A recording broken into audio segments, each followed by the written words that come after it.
Being in the industry, where do you see it going from here, as far as like both the music and in the movies, like direction-wise, as far as jobs are opening up?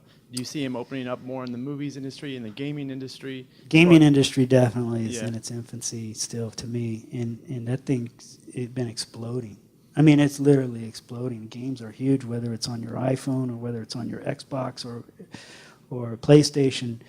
I mean, it seems, or online games. I mean, I'm still, and I think Apple and all the Microsoft and all these guys are starting to get 5.1 sound, or it's already out there on the internet to start broadcasting that way. I mean, you look, I think in post-production, sound and visuals being married together is just something that's going to be part of a natural thing, whether it's music videos to, I mean, now I can go on YouTube and I can see, old music videos, and somebody has to put that on there. Somebody still, and bands maybe will start getting the idea, maybe we should remix this stuff so it sounds better in 5.1, so when somebody does down, playing it on there or posting it, let's do this thing.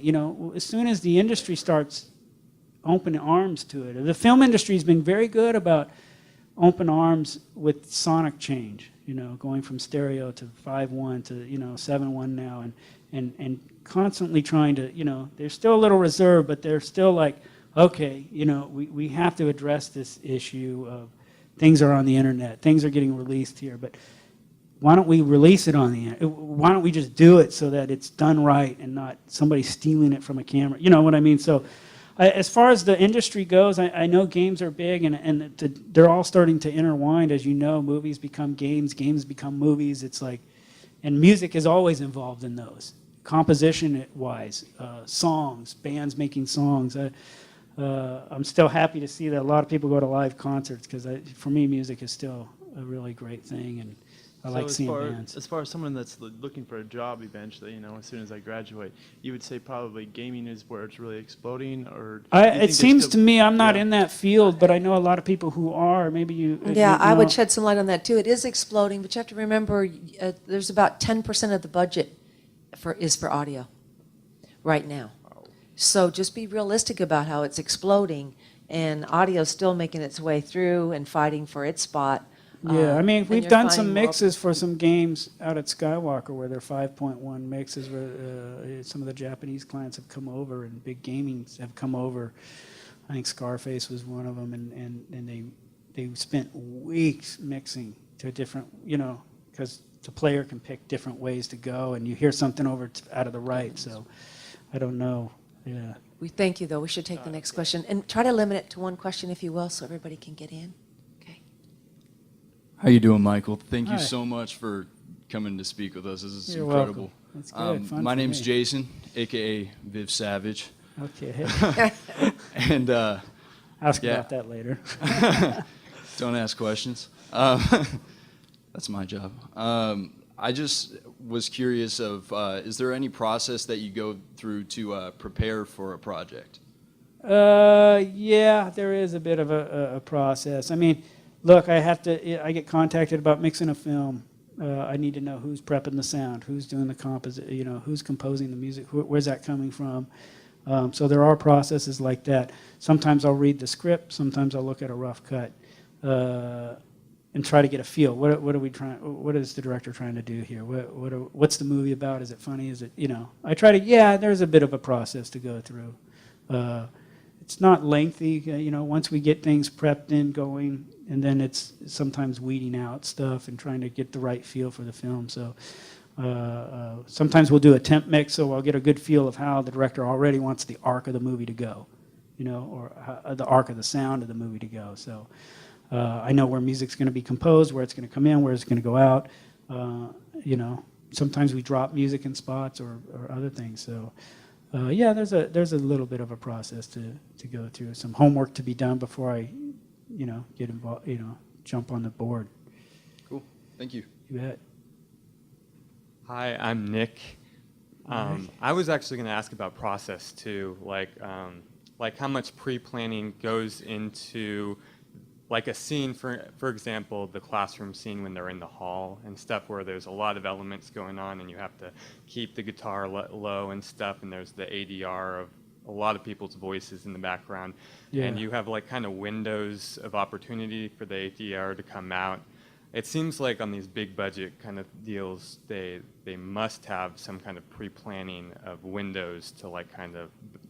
Yeah, I mean, in a before. scene like that, you do. You know, working with like Ren Kleiss on it, like sound designer and supervisor. I love working for him because we all have the same. We think a lot alike. And David comes in and goes, "This is what the scene is about. Don't screw it up." And so, you know, then we layer. He gives me lots of tracks to layer. Okay, we need this, and we need a door close. I didn't want a locker slam, but you can't put it on the dialogue. It's got to be off the dialogue. And it's got to be you know, just enough to where it draws your attention, but it doesn't take you out of the scene. So, yeah, there's scenes like that. And then when you hear the music on its own, you go, okay, so the tonal, it's going to be a tonal shift. So we need to like start backing off the backgrounds and let the music have it.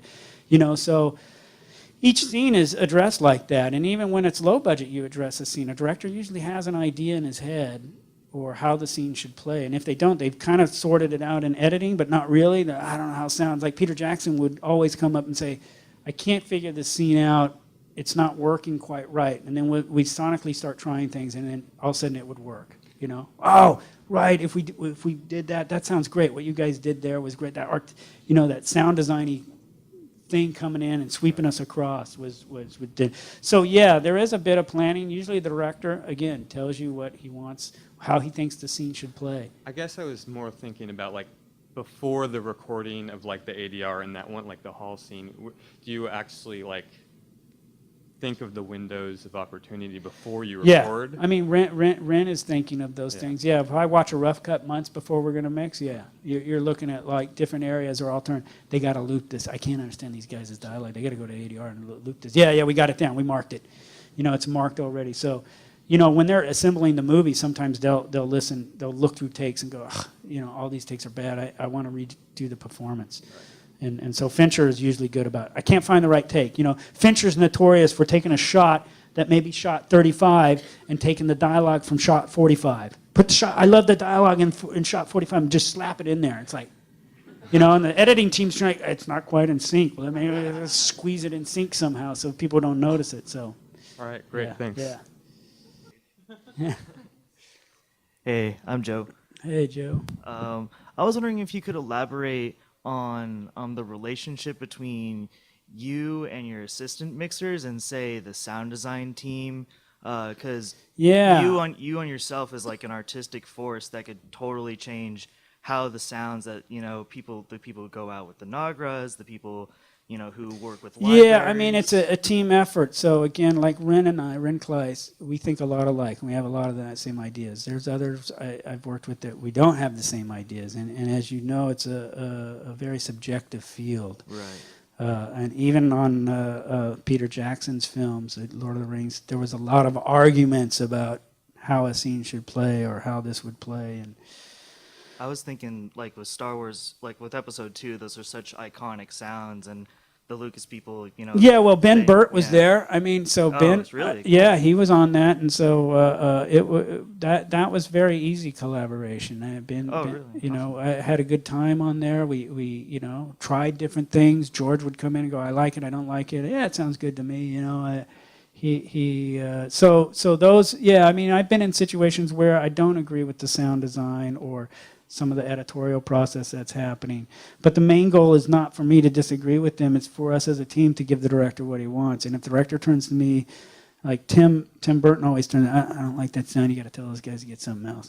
Mm-hmm. It's like, great. Why don't you tell those guys? Because he's not exact communicator. And sometimes artistic people are great communicators, but in a different way. And so I can understand Tim a little bit in that sense. So I'll have to turn and say, guys, this isn't working. This is sort of what he's looking for. And if I'm off base, I'll turn to Tim and say, "You got it. Am I correct or not?" Or if I'm unsure, I always turn to him and say, "I'm unsure. Why don't you address everybody on this and let us know?" But most of the time, it's a team effort for me. And so whether it's working with someone new from London or anywhere in the world, we get on the phone. We start early conversations about how things are being prepped, how it's going to be laid out, how do I like it, how do I want to mix it. Because nowadays you can do 5-1s and all sorts of stuff inside Right. the Pro Tools, which I'm not a big fan of yet. They are great for some things, but for me, no, I like to break it down. I like to place things a lot differently. And so that collaboration, a lot of times I work with sound teams who just like, here's the sounds. You Right. take it and, make it right. Yeah, yeah, yeah. But then there's other guys who say, no, I got it. It's all correct. But 99% of the time, the director comes in, I don't like that, turn that off. Let's start over. It's like, oh, great. We got to start over again. But we start over, not I start over or they start over. It's like, I'll give you some direction. The director will give you some direction, just bring it. And then a lot of times sounds, they have to be, low frequencies, they have to be rolled off because they come in from a microphone, from a Nagra or whatever. Yeah. That is picking up mic rumble as well. So I don't know. So it is a collaborative effort, and there are times where there's lots of arguments. Like I said, on the Rings, there were a lot of arguments. And when it really got heated and there was no director in the room, Peter was always good about come and get me if there's any problem. So literally one time I remember, I think it was on Kong actually, it was a really heated debate, and we were going around for hours, and everybody was getting angry and anxious at one another, and it was really an unhealthy environment. And I finally said, this is ridiculous. And I just got up, and I left, and I just barged in Peter's office, and he was in the middle of a visual effects thing. I said, I need you in the mix as soon as possible. He said, I'll be right there in 1 minute. Literally 30 seconds later, he came down and said, what's the problem? The whole room was just quiet because they were just like, why did you go get him? We can figure this out.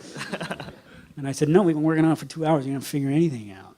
Everybody's got their own world. Music should be louder. This should be louder. Pete just came in and played every element by itself. Let me hear just the music. Let me hear just the sound effects. Let me hear just the dialogue. Let me just hear the group here. I like this. I don't like that. He was very good about it. And most directors are. And then the room settles back down. And you move on to the next scene. So. Awesome. Yeah, it's very important to be collaborative and have a great personality and, kind of let things roll off your back sometimes. Thanks, man. You bet.